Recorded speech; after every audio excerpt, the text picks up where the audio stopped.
I often think back to school and it feels like some really crucial lessons about money just weren't there. Right. It's a common feeling. And for a lot of people, Robert Kiyosaki's Rich Dad, Poor Dad is kind of that missing piece. It totally flips the script on, financial wisdom.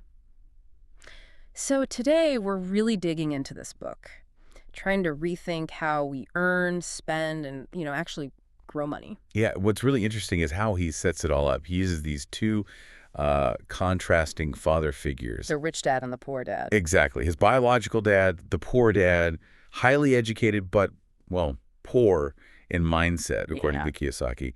And then his best friend's dad, the rich dad, more entrepreneurial. And this framework gives these like totally different perspectives on money and success. Makes sense. So our mission really in this deep dive is to pull out those key insights from what's honestly a super impactful book. Oh, definitely. And the first big shift, the one everyone talks about, is that fundamental difference in mindset, right? He really challenges you to stop just working for money. He says the poor work for money while the rich make money work for them. I mean, if you've always been in that mindset, just working for a paycheck, how do you even start to make that shift he talks about? It sort of redefines the goal, doesn't it? It absolutely does. Yeah. And it's not like a magic wand thing. It's more about, fundamentally changing your orientation. Kiyosaki isn't just talking about passive income in the usual sense. He means building systems, acquiring things that actually generate income for you, assets, cash flowing assets. Things that make money without you actively working for it right then. Precisely. And once you start thinking that way, making money work for you, then you have to ask, okay, what is money? How does it grow? Which leads right into his really crucial distinction between assets and liabilities. Okay, so let's get into that because that seems to be where a lot of us get tripped up. What's a common thing people think is an asset, but Kiyosaki says, Right. And his definition is almost brutally simple. Assets put money in your pocket.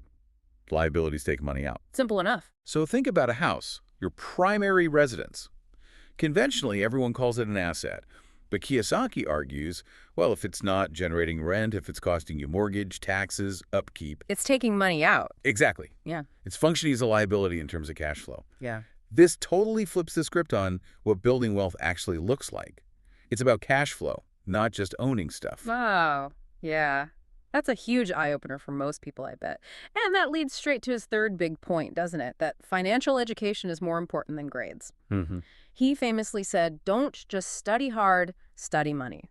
So if school isn't cutting it, what kind of money study does he actually mean? Well, he's talking about practical, real-world financial smarts. Yeah. The kind schools largely skip over. It's way beyond just balancing a checkbook. It's understanding like how tax laws can work for you, the real power of investing, using debt strategically, even basic business structures. The practical stuff. Exactly. And what makes the book work, I think, is how accessible it is.